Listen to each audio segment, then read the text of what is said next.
Hello there, you beautiful people. My name is Willow, and welcome back to Supreme Commander Force Alliance Forever for another Subpar Commander. And today, we're going to be looking at a beautiful 2v2 played on the Team Matchmaker and on the map Desolate Dunes. So, go ahead and strap in as we get to introducing our teams with Team Red at the top and Team Blue at the bottom. Starting with the northwesternmost player going first land as a red UEF, his name is Rumata28. Then we can move on to his ally to the east, a brighter red UEF going first land, and his name is O Rosol, and he is rocking this eastern position. As we move on to Team 2, the blue team, and we have ourselves a blue Cybran going first land by the name of Liftoach, and he is rocking that really bright blue. It's like, I guess it's not bright, it's just like really striking blue color. I really like it. As we move on to the last player of the game, and his name is gonna be Ghosteu, and he has gone first land as a blue Cybran. With all of our players introduced, we can take a bit of a look at the map. It has a lot of terrain and relief that we'll go over here in a second, but the important bits are 17,000 reclaim on a 10 kilometer. That's actually quite huge, and there's a lot of mass extractors to expand to, but a lot of these crucial mass extractors that the players are going to want to hold on to are centered here in between the teams. They will be fighting this real central area a whole lot, and then they'll have some safe ones near their bases. And of course, we have a few changes in elevations, a few choke points with some mountains. In general, it's a very beautiful map, and it's very open, so we're going to see large armies of T1, T2, maybe even T3 if we get to that phase, just duking it out here, and it's going to be a great time. And of course, one other thing to point out on this map is there's a lot of civilian structures that you can take over, and they're not all that unuseful. You have radars with power generators. Those are really nice to grab. If a civilian built it, I'm pretty sure it's still cheaper to just capture it. Then you have things like this asylum, which if you get it, asylums are cheap to run. That's 2, maybe 3 T1 pigeons. You can have an asylum just walk around with your comm. There's a flare. None of these are hostile towards players, so you can just walk up and grab them, as well as we have Eversongs here in the middle. So gonna have to see if anybody does opt for that strategy. And of course, I think wait, do we already see that? No, I think this is just reclaiming, isn't it? I don't know. I don't think capture commands actually show up properly on the UI whenever you hold shift. I don't think I've ever seen a capture command show up whenever you hold shift, so it's interesting. Also, some T1 land scouts, even a blaze near the bases. Wow, just a lot of civilian units that you don't normally get to see that can be captured. And yeah, I was right. Capture commands don't show up properly. Ghosteu decides to capture the Aeon Science Lab. I guess he just understands very clearly that you need to gain the knowledge of the Aeon to truly become enlightened. He's trying to break the shackles that the Cybran have placed upon them. And of course, we have to talk about the ratings. This is Subpar Commander after all. It's Team Matchmaker. We have a 500 and 700 for Team 1 versus a 300 and almost 500 for Team 2.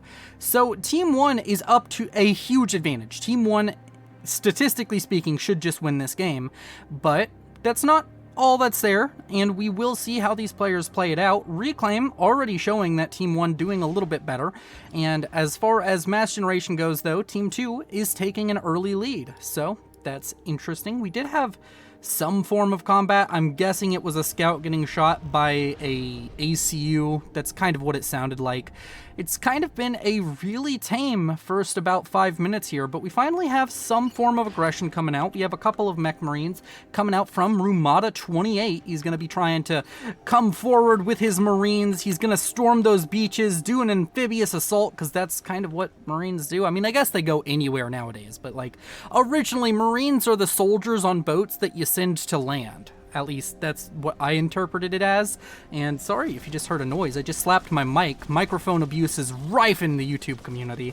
And I know I should be better, but unfortunately, it's just so damn smackable, okay? And it's just in my face, so close all the time. It just won't get out of my face, and it's really annoying.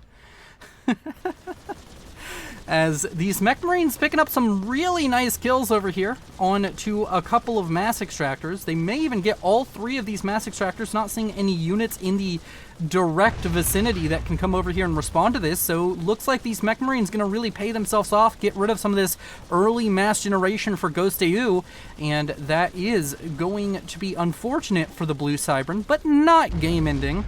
If they can manage to grab a few engineers, which I'm just going to point out really quick, Ghost AU is really light on engineers. Yeah, really light on engineers.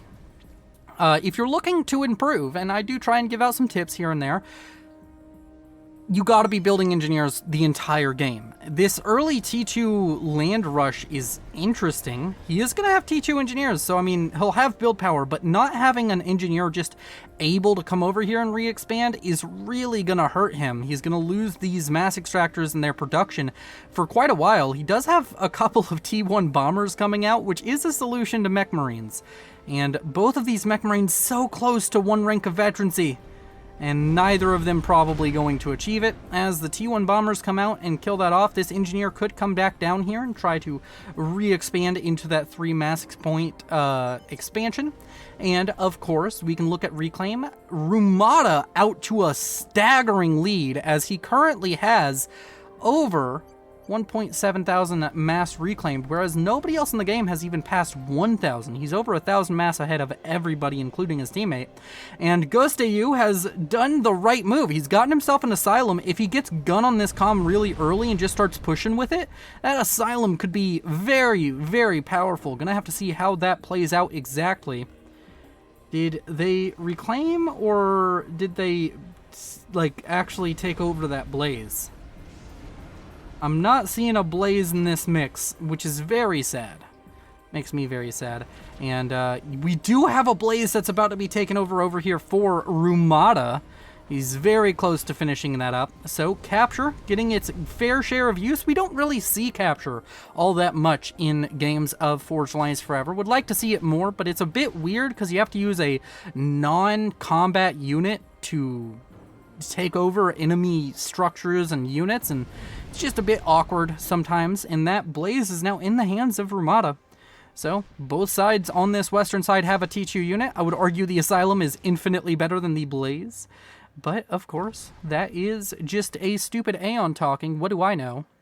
Only an 1100 rated Aeon. I don't know anything about the Asylum and how powerful it is. I'm not that high rated, but I understand the game, okay? So we've had a really tame first like 10 minutes almost of this game. We're going to speed it up a little bit because both sides kind of just sitting back, echoing, not really all that much focus on addressing the fact that there are enemy players in the game. So as far as economies are stacking up now, we have Ghost AU and Rumata leading the pack at 39 and 37.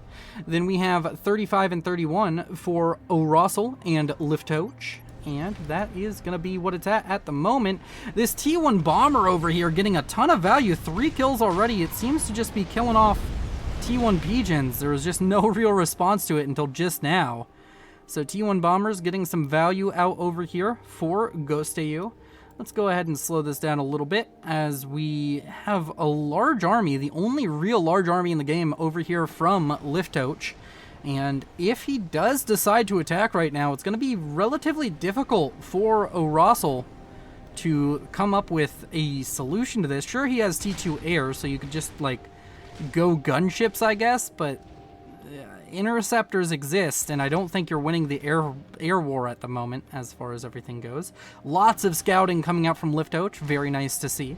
And here in the center we have a bit of an army forming up for Rumata. Liftoach starting to send all of his units towards the main base of O'Rossel. He's just starting to walk forward, and that's going to be somewhat of a threat now for O'Rossel to deal with. He just doesn't have nearly enough units.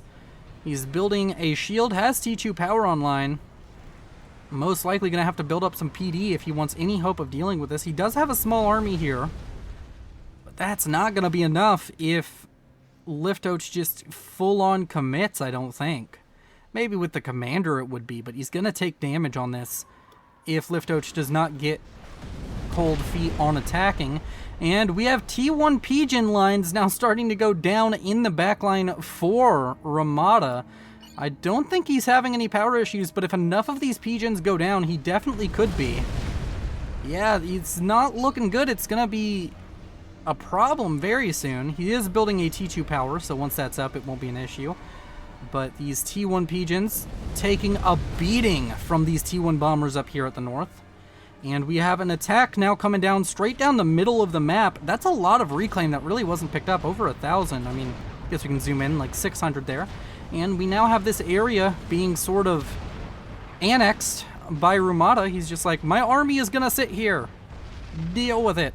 T2 land out for Liftoach means that he's going to have some rhinos to come over here to respond. But these units, these strikers are faster than rhinos, so they may be able to just come down here and start dealing some damage to the economies of Liftoach or Ghost AU. And there's a bit of an attack now forming over here to the northeast. Even have some jesters for some close air support coming in. And yeah, it seems as though Liftoach is just gonna start attacking now. I think that's either a flak or a triad going up in the base of a Rossel. As the army approaches, Jester comes in, gonna get shot down very quickly. That's a flak building, in fact.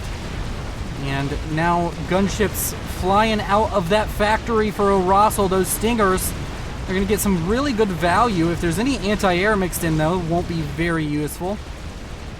And the Stinger's just going to continue to deal some attritional damage. Rossel using his comm to fire into these units, and I think that maybe Liftoach lost his opportunity. He lost that window for a really painful attack to happen. Although he is focusing down the T2 mechs there, and he could focus down that T2 Pigeon, and if he does manage to get the Pigeon killed off there, it's going to be a real difficult time for a Russell to really recover from that, because most of his power is in that T2 power generator right now. And the Mantis now going inside, going to try and kill off this shield generator. They are dealing some damage. T2 mechs not inconsequential at this point in the game. And these units are just continuing to deal damage to various things around the base. Doesn't kill off the shield generator just quite. And it's gonna go down, but not gonna get that power generator is really unfortunate. He definitely could have had it if he just focused it. Now trying to focus down a T2 mechs, but instead hitting the mass storage. And that's gonna be the end of that attack. Luckily for him, though, he is still outproducing over here. These units over here managed to make it all the way into the base, killed off a T2 power generator. They're trying to kill off another one, but I think they're going to be cleaned up in time by the rhinos built over here. Or maybe not. That power generator is dangerously close to dead. 84 hit points was the lowest I saw it there. That could have been real terrible for Ghost AU. I'm sure he's still not happy about that, but he at least does have that power generator to continue to sustain him. And that will be the end of the aggression, at least for a little bit. A lot of mass extractors going down over here to the south from that run by out from Ramada. And that is gonna be painful, as it's going to leave Team 2 in a position where they're just kind of behind on mass generation. Luckily, O'Rossel took some economic damage, so that's going to help out a little bit. But Ramada running away with a mass generation of 82 already at nearing 15 minutes. Over here to the west, we have a few pillars showing up to the field, and there's also this very, very defensive setup coming out from Ghost AU. Yep, that's a fortress. And he's going to be able to repel this attack. I mean, a lot of T1 PD firing is really powerful, killing off this stuff. Also nice to just see this Asylum still chilling here, along with an Eversong. Oh, he's capturing this Asylum too. All of the Asylums will be used. Worry not. A bit of an attack attempted over here from Liftoach. Not going to get too much done there, as he is a little bit lacking on the numbers. Does, of course, have his rhinos out in the field. Those are going to be useful. But Ramada already up to 125. It said 145 for a second there. Mass a second. He is just really running away economically. And Team Blue going to be having some troubles with him very soon. I mean, he's going to be able to go T3 land and actually afford it in the range of the next couple of minutes. He also has a sizable army, whereas Ghost AU just doesn't really have a huge army. He does have this nice fire base. He does have some T2 units kicking around, but doesn't have a ton of unit production. Ghost AU has a bit of an army rebuilding over here after his attack onto O'Rossel. And that asylum has been captured. Hasn't been given any orders, but it is captured, and it is sort of just chilling there. Is that the flare? Oh my god, the flare is still alive. Ghost AU has captured all of the units near him, and he's just keeping the Aeon units alive, and I love to see it. You know what would be really interesting?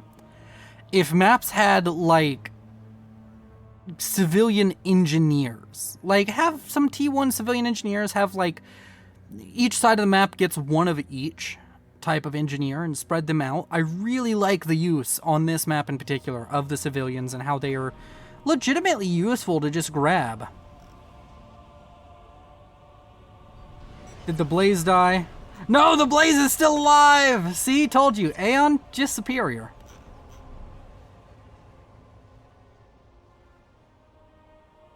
As we meander towards the 20-minute mark, really calm game so far. Not a whole ton of action going down. Neither side really just committing to the punch them in the face strategy. As we continue to wait and see when it's going to kick off, when these units are going to really go after each other. And that's a really beautiful formations. There's a lot of formations going on, a lot of assist commands. Over here, saw one on like a mechs or something. Evensong showing up, trying to kill off reclaiming engineers. Not having too much luck, sadly for it. Yeah, engineers a bit too hasty, a bit too quick. As Rumata has a dangerous force on hand right now. And yeah, it's just looking like Rumata might just be able to walk over and deal a killing blow. He is really just... yeah, this is scary. You can see all of these pillars starting to walk just right past that fire base. And they're now making their way in towards the main base. A Blaze leading the charge, as they so often do. And Ghost AU trying to counter this by building PD. It could work as long as Ramada doesn't move his units too much. If he keeps his units sitting still, Ghost AU could chase him down with some Cerberus. There is a Cerberus in the base and more being thrown up. Unfortunately, though, it looks like Ramada is poised to deal a critical blow now on towards Ghost AU, who is having a not happy time with all of these units walking into his base. Over here to the northeast, an army posturing against O'Rossel, including a brick. And the army out from Rumata now making its way in, kills off a T2 mechs, and continues to ravage the countryside and really just deal inordinate amounts of damage on towards Ghost. He just needs to build up the courage to walk all of this in. Also, we got some pyramids just chilling around. Nice to see those. Very beautiful map. I really like this map. In fact, if there's like a 2v2 tournament, this map should be on it. Like an upcoming one. Tournament makers, tournament directors. Use Desolate Dunes. Really good map, really fun to cast. And we have a lot of Cerberus now set up. And the issue with the Cerberus, we're seeing it right now, doesn't really have that alpha damage. They really are these tickle cannons. And they really are struggling with the Blaze pillar force here. I know it's only one Blaze, but the Blaze is still alive, so I'm going to be happy about it. And the Cerberus, they do have some shields to kind of help themselves out. The Blaze! No, it's getting fired on. No! Oh, it's always hard to watch them go. Says the guy who is single-handedly responsible for more Blaze deaths than most of the community. I've built more Blazes than maybe anybody ever. And you'll be like, oh, that's not true. I've legitimately gone on maps and had 20, 30 T3 factories building nothing but Blazes for a prolonged period of time. I've built thousands upon thousands upon thousands of Blazes, and not to brag, but like humble brag, Aeon best faction. I don't know why I'm talking about the Aeon so much in this match. There's nothing there. We really do have a nice matchup, though. We have that UEF versus Cybran kind of thing going on, where it's, you know, it's just the classic. It's the UEF hate the Cybran hate the UEF, communism, capitalism, cyberpunk versus industrialist. I don't know. I mean, cyberpunk is kind of industrial in its styling. Like, it's industrial mixed with vaporwave almost. And the brick count continues to grow, as so does the jester count. Wait, 1 second. I have the perfect thumbnail, and we're pausing for it. Alright. Alright. There we go. That thumbnail, perfect. Alright, so huge attack now coming out from Rumata after I've railroaded this for a thumbnail. And he is gonna be pushing into this same pocket where he's come in before. And it looks as though he's just gonna waltz through and deal another large amount of damage on towards Team 2. The blue team really struggling with this aggression coming out from Rumata, and he just has more mass a second to throw into building units and throwing them at his opponent. Unfortunately for him, though, he doesn't continue with the run by, and he starts running back into the force, and there are bricks there. Oh no, it's a disaster. For 3 T1 mechs, he just traded out an inordinate amount of reclaim. Now, will the reclaim be sucked up? Survey says probably not, but maybe. And over here to the west, he's also attacking. Large reclaim field building up over here. The fire base over here continuing to grow. And tactical missile batteries firing rapid fire into this fire base. Shield goes down. And the Cerberus are going to start paying for this. And Ghost AU may be under threat of dying. Asylum Blaze! No! Not the even song. It's over. It's all ogre. Ghost AU now in a position that he may not be able to recover from. He may be just dying right here. That's a lot of pillars pouring damage into his comm, but he does have all those T1 PD that he built up earlier. His fortress, his beacon of safety is going to save him, but at what cost? As the army dissipates for Rumata, over here to the east, O'Roskell trying to push in towards the base of Liftoach, but Liftoach, those bricks still just doing work for the man, and he is continuing to produce more and more of them, and here soon he's just going to have too many. He won't be able to be dealt with. That's a lot of stingers. Ghost AU abandons his former position, and this is a huge reclaim field. If you're a bit lower rated, do this. Look for the biggest spot of green. Go in. Double check if you have this mod. Make sure it's not like a bunch of like 1 or 2 mass reclaim things. And then send engineers. Actually, even if it's a little bit, send engineers. You will get a lot of value out of that. Engineers repairing a flapjack. Interesting. I guess they're just on patrol, but interesting nonetheless. I guess he can't spend his mass properly? Well, now he's starting to. T3 power about to finish up for him. That's a lot of T3 engineers.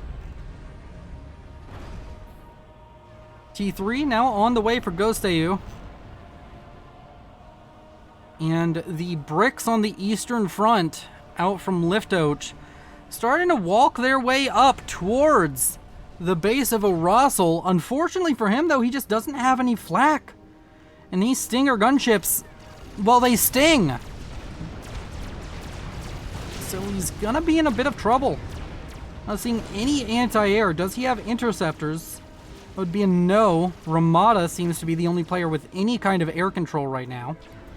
And O'Rossel is sitting in a position where he's about to just be able to kill off a bunch of bricks with stingers, which is gonna really suck for Liftoach. He's starting to push in. T2 mech's gonna go down. There's also an attack mounting over on the western side from Ramada. And the gunships start flying in. They're gonna take a little bit to kill each brick, but the bricks will go down. There's only T2 power still, and these bricks can kill off that T2 P-Gen so quickly. O'Rossel starting to take a ton of damage. He just lost that T2 P-Generator. Can he afford this? No, he's living off the overflow out from Ramada. And now he is starting to lose most of his base. These bricks, as I said, they're gonna die, but they're not gonna die quickly. They're streaming in almost as quickly as they're dying. And O'Rossel, oh no, his comm is just gonna die. He can't kill the bricks in time. O'Rossel is out of here. And we have our first ejection at the 26, almost 27 minute mark. And his comm exploding kills off most, if not all, of the gunships. So this base just completely destroyed.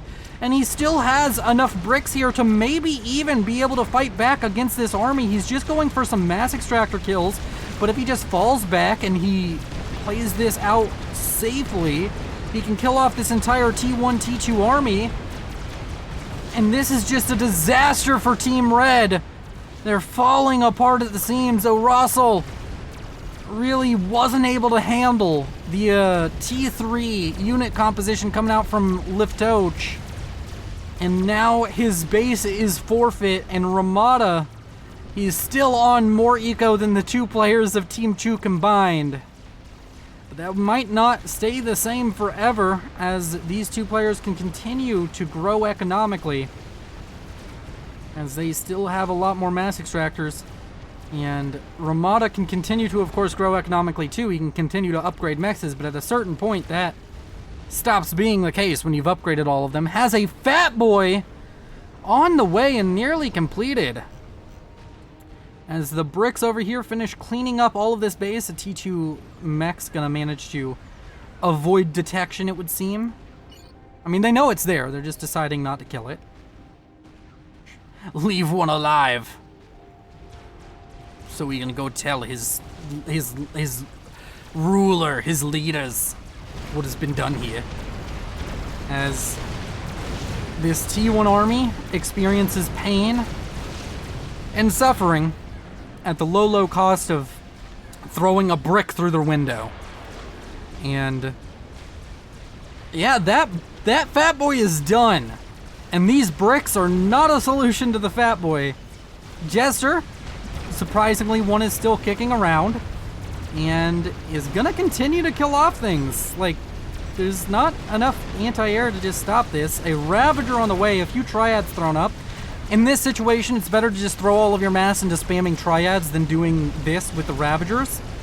In case you're curious, the Triads have a faster, they don't have, I don't know if it's a faster DPS or fire rate, they just fire more.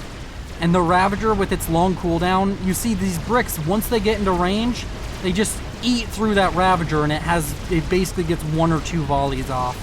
But the Fat Boy starting to waltz its way over towards the east means that this brick group is going to go down very quickly. They can still move down south, kill off a few more T2 mexes. Do we have any other experimentals on the way? Not seeing any. T3 land finished up now for Ghost AU. And this Fat Boy, he's microing it. He's trying to make sure it doesn't get too close to the bricks.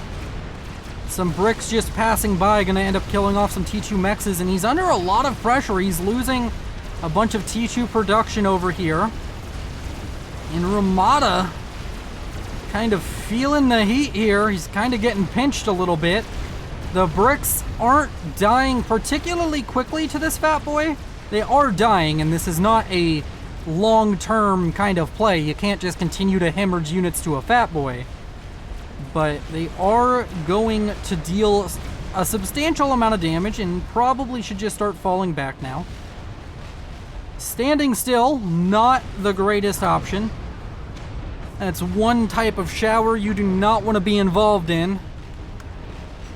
The high explosive variety. And this Fat Boy just continuing to deal some damage. Another Fat Boy started up by Rumata. It's just the comm working on it as he works on another T3 Gen. But you can probably just start spamming out Fat Boys, and once you get 2 or 3 of them, it really just is a case of 2 or 3 Fat Boys are basically impossible to deal with on a 10-kilometer map. So this is starting to become a very dangerous situation now for Ramada. Or for Team Blue, not for Ramada. Ramada is sitting pretty, honestly. And we're looking at a situation where Team Blue may just go silently into the night. A broadsword harassing the main base of Liftoach. Gonna go down to a bouncer. Ooh, maybe not. It's gonna be able to run away. Live for another day. Maybe kill off a T2 Mex. Very, very lucky gunship to get out of the range of that bouncer just in time. And that's a Soul Ripper started up now for Liftoach. I don't know if that was an accident or if he intends to actually build a Soul Ripper, but that would be one solution to the Fat Boy Menace is Soul Ripper go burr. T3 Mech's gonna go down to this gunship. Some bouncers on the front line about to experience high explosive, you know, pain and suffering. I can't think. I'm bad at talking today, and I don't know what it is, but I hope you enjoy nevertheless. Nonetheless? Nevertheless? Whatever. I hope you enjoy, because we're not doing a second take here. This is the one that's going up on the YouTubes. Fat Boys are such a cool unit. Just look at that. I really wish that the tread animation, though, wasn't like 4 frames a second. Yeah, those treads did not age well, did they? Ah, man. Alright, well, enough criticizing the 2007 game for its graphics. Let's talk about the situation in this game. Let's look at the reclaim. 21,000 for Ramada. A lot of that's actually in this mass field. It was 17,000, and he has a lot of engineers now reclaiming it. There's a huge mass field now over here. 21,000 right there. And a decent bit over here for Team Blue to take over. Another Fat Boy completes as Ramada has decided that's his strategy. He is going for Fat Boys, and Fat Boys are going to win him the dame. They're going to win him the dame, the damsel in distress. That's what he's playing. Mario. He's not playing FAF. You're very confused. I get it, but calm down. As we continue to meander our way through this game. It's been a very slow game. It's been very relaxing. How are you doing today? Go down in the comments. You're 33 minutes in. Like, comment, subscribe. It's so easy, and it helps the channel more than you know. Maybe join the channel membership or the Patreon if you're feeling particularly generous. And over here, this Fat Boy, I mean, a Fat Boy without any intel is really bad. This Fat Boy could just be dead if these bricks decided that they really wanted to walk in towards it. But they don't, which is the issue. Because they also don't have any intel. Liftoach, who had like 100 T1 scouts at the 5-minute mark, doesn't have any intel now. Very funny. As these bricks start to kill off T3 mexes. That's quite significant, actually. That's going to be 27 mass a second. Just down the drain now. Another Fat Boy about to finish up. The Fat Boy, the second one over here, coming down south, heading towards Ghost AO's base. Yeah, that Soul Ripper seemingly was a misclick out from Liftoach. Not deciding to complete that just yet. But a third Fat Boy is going to finish up very soon. These bricks up here to the north just getting destroyed. Completely annihilated, wiped from the history books, just erased, deleted, and defeated as Rumata continues to use this Fat Boy to great effect. 2 ranks of veterancy. He's using it very defensively, but I guess that's why he built a second one, so he can use that one offensively. And Ghost AU is about to be in a very difficult position. He has like 10 rhinos to fight a Fat Boy. In case you were wondering, that's not realistic. I mean, maybe if the Fat Boy is on hold fire and doesn't run away. As the Fat Boy starts sieging this base, getting some much needed damage down. And now the rhinos approach. And it goes, I mean, honestly, it goes about as well as Ghost AU could have hoped for. One of them even gets underneath the shield and does a little bit of health damage down onto the Fat Boy. Look at that. Dealt like a whole 100 health damage to it, and it regened that health damage immediately. How do I do hotkeys? Sitting over here like fondling my keyboard for no reason because I can't find the right combination of buttons to go back to normal screen. And the triple Fat Boy threat is like, he's just getting to a fuck you amount of Fat Boys. That's what he's at. He's gonna have 2 Fat Boys for each base. The brick aggression coming out from Liftoach has been very good, but they haven't really addressed the elephant in the room, and the elephant is a Fat Boy. He a thick boy. He an elephant. He ain't skinny is what I'm trying to get at here. And the Fat Boy continues to wreak havoc. T3 mexes going down very soon. The Soul Ripper is recommitted to, even though I think originally it was probably a misclick. And it's going up really quickly, actually. 13% and rising quickly. But is it too little and is it too late? With this many Fat Boys on the field, as long as Rumata's comm doesn't get sniped, it's starting to feel like these units just walk forward, and as long as he has some ASF to kill off a Soul Ripper, he should be alright. Brick aggression now pushing its way down in towards the base of Rumata. And there is going to be some damage dealt here. But is it going to be enough? Honestly, it's going to be real difficult to deal enough damage to truly hurt the economy of Rumata with just this many bricks. Also, I'm sure a Fat Boy is just sitting around ready to... Oh, a Fat Boy's about to finish building. Well, when that finishes building, this will be a solved issue. And down here to the south, the sad base of Ghost AU is falling apart structure by structure due to this Fat Boy. Up to 1 rank of veterancy already. This Fat Boy in the main base of Rumata finishes up. He even has a comm which can realistically fight here, especially if it has overcharge. Don't know if he does. Doesn't look like it, as he's not overcharging currently. But the bricks are gonna be able to kill off power generators. That is actually huge damage. If he can get enough power generators to really throttle the economy of Rumata, that could be huge. Kills off quite a bit there.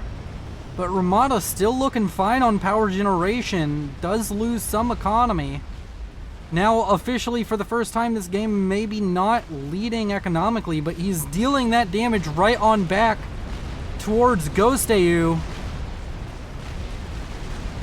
who is losing the very last remnants of his base. He's walked all the way over here. The Soul Ripper going to finish. kind of the last hope for Team Blue here, as 4 Fat Boys is 4 too many for them to deal with at the moment. And with the Soul Ripper done, another one queued up. Where is this Soul Ripper gonna go off to? Has its personal stealth field turned off. Probably gonna want to turn that on. He doesn't have T3 air, anti-air, I think. But see if he sees it, he will produce for sure. I think they're considering a snipe onto the comm.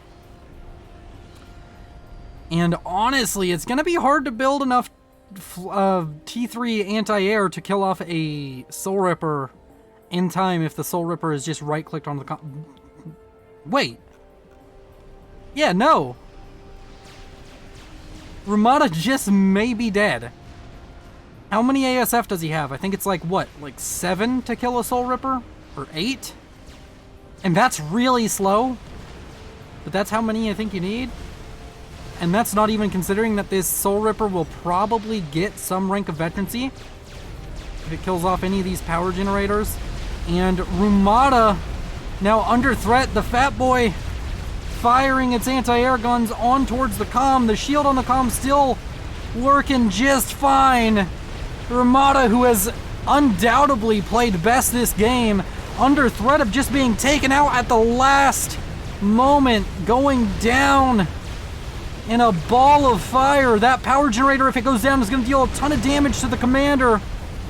And Ramada is taking a lot of damage onto his comm, but the Soul is the Soul Ripper. Ramada down into the red, and Ramada is going to be killed.